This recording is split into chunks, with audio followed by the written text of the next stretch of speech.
और अब शुरुआत करते हैं फटाफट खबरों की। टीएमसी के सांसद शांतनु सेन को सदन में अशोभनीय आचरण के लिए राज्यसभा के मौजूदा सत्र की बाकी अवधि के लिए भी निलंबित कर दिया गया है। राज्यसभा के सभापति एम वेंकैया नायडू ने शांतनु सेन के निलंबन की घोषणा की है। सदन की बैठक शुरू होने पर सभापति एम वेंकैया नायडू ने घटना का जिक्र किया और इसे अशोभनीय बताया। राज्यसभा में सरकार ने शांतनु सेन को सदन की बाकी कार्रवाई से बाहर रखने के लिए प्रस्ताव पेश कर दिया था। टीएमसी सांसद शांतनु सेन ने राज्यसभा की कार्रवाई के दौरान सूचना प्रौद्योगिकी और संचार मंत्री अश्विनी वैष्णव के हाथों से कागज छीनकर उसे फाड़ दिया था और हवा में फेंक दिया था। पेगासस जासूसी मामले पर बोलते हुए कांग्रेस सांसद राहुल गांधी ने दावा किया है कि उनका फोन टैप किया गया है। कहा कि यह सिर्फ निजता का मामला नहीं है बल्कि जनता की आवाज पर आक्रमण है। राहुल गांधी ने मामले को लेकर गृह मंत्री अमित शाह को इस्तीफा देने और पीएम मोदी पर न्यायिक जांच किए जाने की बात कही है। राहुल गांधी ने कहा कि पेगासस एक हथियार है। प्रधानमंत्री और गृह मंत्री ने इस हथियार को हिंदुस्तान की संस्थाओं और लोकतंत्र के खिलाफ इस्तेमाल किया है। कांग्रेस के सांसदों ने पेगासस स्पाईवेयर का इस्तेमाल कर राहुल गांधी की कथित तौर पर जासूसी किए जाने के मामले की सुप्रीम कोर्ट की निगरानी में न्यायिक जांच की मांग करते हुए संसद परिसर में जमकर विरोध किया। कृषि कानूनों के खिलाफ जारी किसानों के आंदोलन का नया पड़ाव शुरू हो चुका है। दिल्ली के जंतर मंतर पर किसान प्रदर्शनकारियों ने किसान संसद अब शुरू कर दी है। किसान संगठनों के मुताबिक जब तक संसद का मानसून सत्र जारी रहेगा वो हर रोज यहां पर ऐसे ही किसान संसद लगाएंगे। सिरसा में 6वीं से 8वीं तक के स्कूल खुले। रोस्टर के हिसाब से बच्चों को स्कूल बुलाया गया। रोजाना 50% बच्चे ही स्कूल पहुंचेंगे। स्कूलों में कोविड नियमों की सख्ती से पालना करवाई जा रही है। स्कूल में आते ही थर्मल स्कैनिंग कर हाथ सैनिटाइज करने के बाद ही छात्रों को स्कूल में प्रवेश दिया जा रहा है। सोशल डिस्टेंस बनाने के लिए एक बेंच पर एक बच्चा बिठाया जा रहा है। क्लास लगने पर बच्चों और अध्यापकों ने खुशी जताई। बच्चों ने कहा अब अच्छे से पढ़ाई हो पाएगी। लंबे अंतराल के बाद स्कूलों की रौनक लौटी है। गुरुग्राम में भी तमाम स्कूलों में कोविड नियमों के तहत 6वीं से 8वीं तक के स्कूल खुले हैं। माथे पर तिलक लगा टीचर्स ने छात्रों का स्वागत किया। पहले दिन छात्रों की संख्या कम रही। ऑनलाइन और ऑफलाइन की एक साथ पढ़ाई चल रही है। बसों और क्लास में सोशल डिस्टेंसिंग का खास ख्याल भी रखा जा रहा है। सीएम मनोहर लाल ने लोकमान्य बाल गंगाधर तिलक की जयंती पर उन्हें नमन किया। ट्वीट कर लिखा कि स्वराज और राष्ट्र के उत्थान के लिए आजीवन संघर्ष करने वाले महान स्वतंत्रता सेनानी को नमन। सीएम मनोहर लाल ने ट्वीट कर चंद्रशेखर आजाद को नमन किया। लिखा कि आजाद की वीरता युवाओं को देश सेवा के लिए अनंत काल तक प्रेरित करती रहेगी।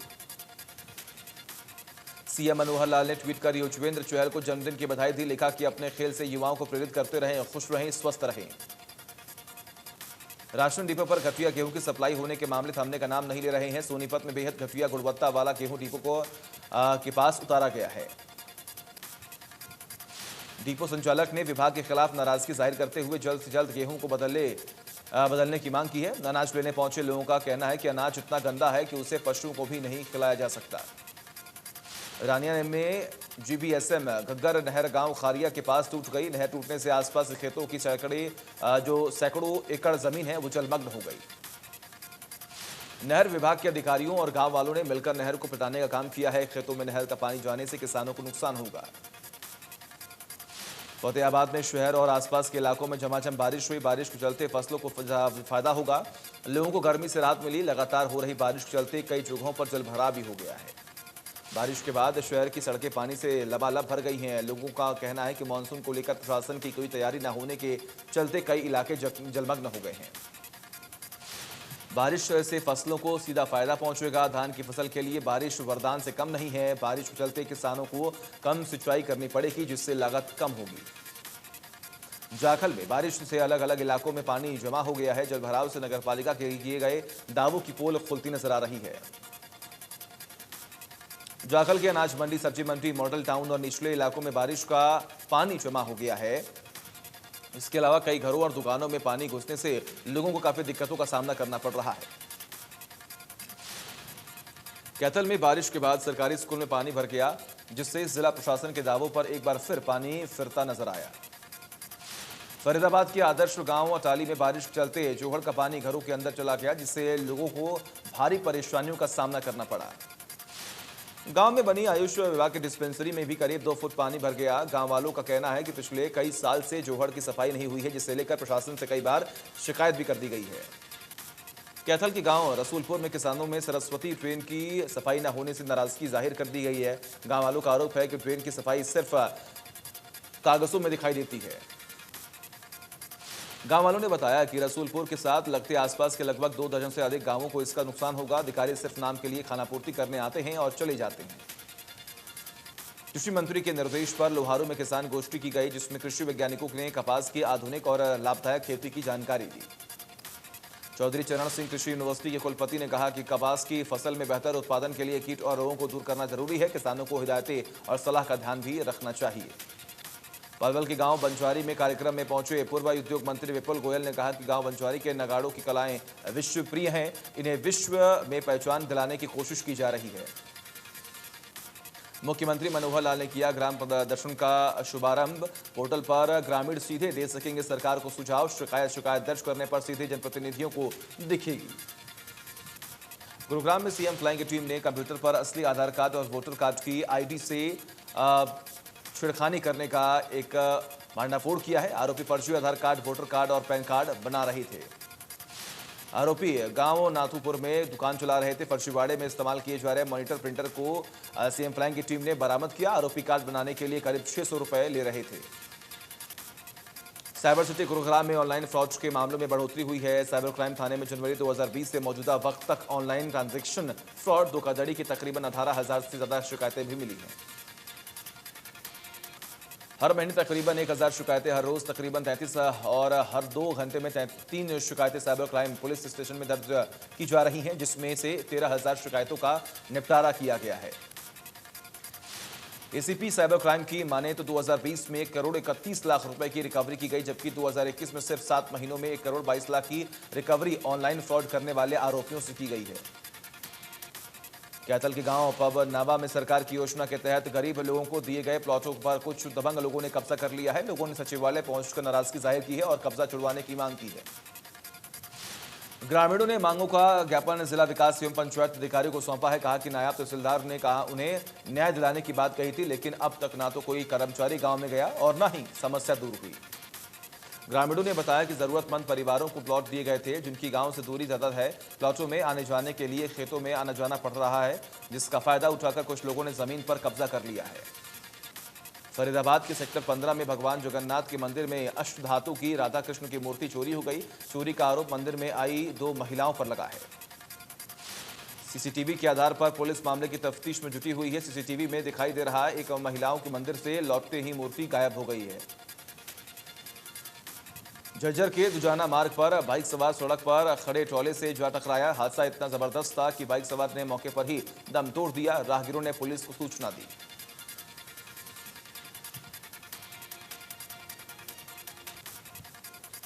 सूचना मिलने पर पुलिस मौके पर पहुंची और युवक के शव को अपने कब्जे में लेकर पोस्टमार्टम के लिए भिजवा दिया। मृतक की पहचान बेरी के गांव चिमनी निवासी के तौर पर हुई। पौधारोपण अभियान के अंतर्गत पलवल में वन मंडल की तरफ से इस साल 7,20,000 पौधे लगाने का लक्ष्य रखा गया, जिसमें से 2,30,000 पौधे वन विभाग खुद लगाएगा।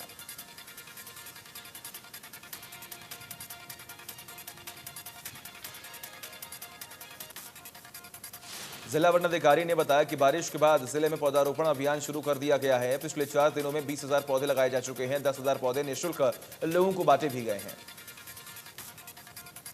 देश में कोरोना मामलों में लगातार गिरावट दर्ज की जा रही है। 24 घंटे में 34,000 से भी अधिक नए केस आए सामने। 481 मरीजों की मौत हुई। दूसरी लहर के बीच अब देश में एक्टिव केस 4 लाख से ज्यादा हैं। कोरोना मरीजों के ठीक होने की रिकवरी रेट में बढ़त देखी गई है। 24 घंटे में 38,000 मरीज रिकवर हुए हैं।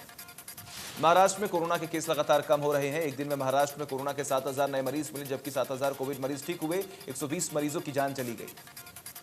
दिल्ली में 24 घंटे में 49 से ज्यादा केस मिले हैं। 24 घंटे में 1 मरीजों की मौत हुई है। दिल्ली में अब 500 से ज्यादा केस एक्टिव है।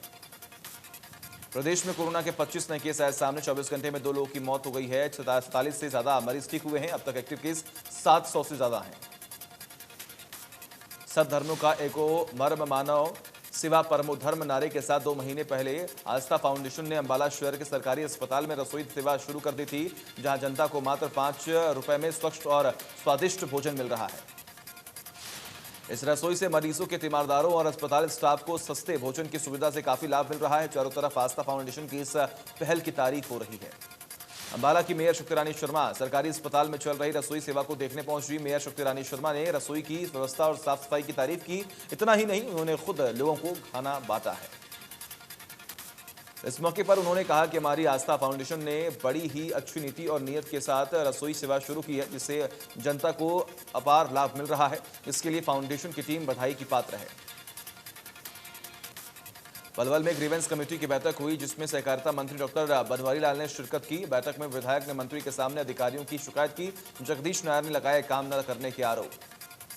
पलवल में ग्रीवेंस कमेटी की बैठक में 14 शिकायतों का रखा गया है, लेकिन इन 14 शिकायतों के अलावा बीजेपी के विधायकों और पदाधिकारियों ने भी अधिकारियों को लेकर जमकर शिकायतें की हैं।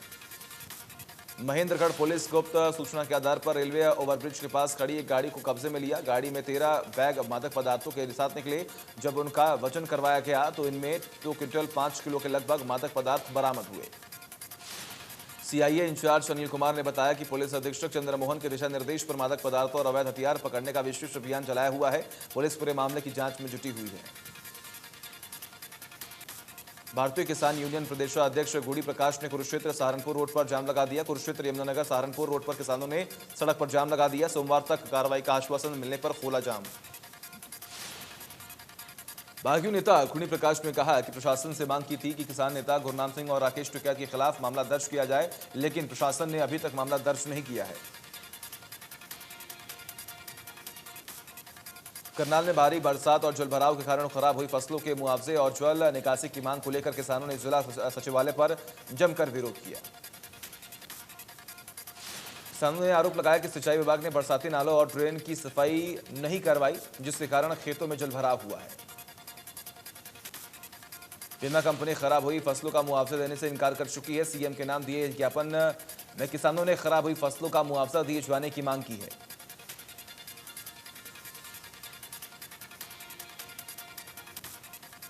पानीपत के सराना के गांव बिजावा में शराब की बोतल देने से मना करने पर युवक के घर में घुसकर बदमाशों ने लाठी डंडों से जानलेवा हमला कर दिया। वारदात कैमरे में कैद। आरोप है कि पीड़ित से गांव के कुछ दबंगों ने शराब की बोतल की मांग की है। पीड़ित पहले शराब बेचने का काम कर रहा था। मना करने पर दबंगों ने इसकी पिटाई कर डाली है। बल्लभगढ़ अनाज मंडी और सब्जी मंडी में अलॉटमेंट के मुताबिक दुकान न खोलकर दूसरे कारोबार करने वाले दुकान मालिकों को मार्केट कमेटी की ओर से दुकानों को बंद करने के लिए नोटिस भेजे गए हैं। दोनों मंडियों में 130 दुकानदारों को नोटिस भेजा गया है। नोटिस में अधिकारियों ने कहा है कि अगर दुकान में अलॉटमेंट के मुताबिक काम नहीं किया तो दुकानों को रिज्यूम किया जा सकता है। गोरंडा में निजी स्कूलों के खिलाफ शिक्षा विभाग की कार्रवाई कर अभिभावकों एकता मंच ने सवालिया निशान खड़ा कर दिए हैं। अभिभावक एकता मंच ने एसडीएम के सामने खंड शिक्षा अधिकारी पर एक तरफा कार्रवाई के आरोप लगाए हैं। पदाधिकारियों का आरोप है कि 6 महीने पहले निजी स्कूलों की मनमानी के खिलाफ शिकायतें दर्ज की गई थी। शिकायतों के साथ साथ सबूत भी पेश किए गए थे। बावजूद इसके पक्ष निजी स्कूलों का लिया गया। निजी स्कूलों की लगा प्रशासनिक अधिकारियों पर दबाव है। फरीदाबाद में महिला ऑनलाइन फ्रॉड का शिकार हुई। जानी मानी कंपनी के शैंपू ने महिला के बालों की दशा बिगाड़ दी। संपर्क करने पर कंपनी ने संतुष्टजनक जवाब नहीं दिया। महिला ने जानी मानी ब्यूटी प्रोडक्ट कंपनी से हेयरबड शैंपू और तेल ऑर्डर किए थे। जब महिला ने शैंपू इस्तेमाल किया तो चंद ही मिनटों में उसके बाल गट्ठर में तब्दील हो गए। भिवानी में वैक्सीन की महामारी के चलते लोग परेशान हैं। नागरिक अस्पताल में वैक्सीनेशन केंद्र में भारी तादाद में लोग उमड़े हैं। कोरोना नियमों की धज्जियां उड़ी हैं। रोहतक के मेयर ने नगर निगम अधिकारी और सामाजिक संस्थाओं के लोगों के साथ बैठक की। बैठक में 1 लाख पेड़ लगाए जाने का फैसला लिया गया। शहर को किया जाएगा हरा भरा। बहादुरगढ़ के चुनानी गांव में मातन लिंक और केसीबी ट्रेन टूटने से बाढ़ जैसे हालात हो गए हैं। गांव के खेतों में पानी भरने से 500 एकड़ में उगाई गई धान बर्बाद हो गई है। अंबाला की गर्मी के सीजन में बढ़ती बिजली खपत के चलते कट बढ़ गई और लोगों को बिजली की समस्या का सामना अब करना पड़ रहा है। बिजली की समस्या को देखते हुए विभाग व्हाट्सएप का सहारा ले रहा है, जिसके लिए कई व्हाट्सएप ग्रुप बनाए गए हैं। इन व्हाट्सएप ग्रुप में उपभोक्ताओं को भी जोड़ा गया है। ग्रुप में सूचना मिलने पर तुरंत जुए को ग्रुप में ही शिकायत का निवारण करने का आदेश दिया जाता है। बिजली विभाग की फ्लॉट रेक्टिफाइड टीम मौके पर पहुंचकर फॉल्ट को ठीक करती है। बिजली निगम के एससी ने बताया कि बिजली उपभोक्ताओं की बिजली खराबी को लेकर काफी ज्यादा शिकायतें आई हैं। कई बार लाइन बिछी होने के कारण शिकायत नंबर नहीं मिल पाता, इसलिए ग्रुप बनाए गए हैं। हांसी पुलिस ने देह व्यापार का भंडाफोड़ किया है। पुलिस को लगातार सूचना मिल रही थी कि हांसी बस स्टैंड के पास मार्केट में स्पा सेंटर में देह व्यापार चल रहा है। सूचना के बाद पुलिस ने योजनाबद्ध तरीके से फर्जी ग्राहक बनाकर स्पा सेंटर भेजा और स्पा सेंटर पर छापेमारी कर 6 व्यक्ति स्पा सेंटर के मैनेजर और महिलाओं सहित 9 को गिरफ्तार किया। जिले में वैक्सीनेशन का कार्य युद्ध स्तर पर चल जारी है। वैक्सीनेशन की तेज गति देखो हो सकता है कि 15 दिन में पूरे जिले के लोगों को वैक्सीनेशन भी हो सके। दादरी में कई गांवों में 100% लोगों को वैक्सीन दी जा चुकी है। एनएचएम के साथ मिलकर एक डिटेल्ड केस स्टडी बनाई जा रही है। जिला उपायुक्त ने स्वास्थ्य विभाग के सभी अधिकारियों और कर्मचारियों को बधाई देते हुए ऐसे ही मेहनत जारी रखने को कहा है। विश्व स्वास्थ्य संगठन में दादरी की चर्चा हो रही है। नवजोत सिंह सिद्धू ने पंजाब कांग्रेस के प्रदेश अध्यक्ष पद की कमान संभाल ली है। ताजपोशी के दौरान मंच पर मुख्यमंत्री कैप्टन अमरिंदर सिंह भी मौके पर मौजूद रहे। नवजोत सिंह सिद्धू ने कहा कि मेरी प्रधानी का सबसे बड़ा मिशन किसानों को ताकत देना ही है। सिद्धू ने कहा कि किसान मोर्चा वालों में मैं मिलना चाहता हूं। सिद्धू ने कहा कि मेरी चमड़ी मोटी है, मेरा मिशन एक ही है। जम्मू कश्मीर के बारामूला जिले के सोपोर में सुरक्षा बलों ने 2 आतंकी को मार गिराया। उनके पास से हथियार और गोला बारूद बरामद कर लिया गया है। आतंकी वारपुरा गांव के एक घर में मौजूद था। वारपुरा इलाके में सर्च ऑपरेशन जारी है। जम्मू पुलिस ने पाकिस्तानी आतंकी संगठन जैश ए मोहम्मद की एक और नापाक साजिश को नाकाम करते हुए ड्रोन को मार गिराया है। ड्रोन में 5 किलो आईईडी लगी हुई है। जम्मू के आईजी ने बताया कि जम्मू पुलिस को यह सूचना मिली थी कि पाकिस्तानी आतंकी संगठन जैश ए मोहम्मद जम्मू में ड्रोन के जरिए विस्फोट करने वाला है। महाराष्ट्र में मुंबई के अलावा सांगली, अकोला, नागपुर, कोल्हापुर समेत कई जिलों में भारी बारिश से बाढ़ के हालात पैदा हो गए हैं। राज्य की कई नदियां भी उफान पर हैं।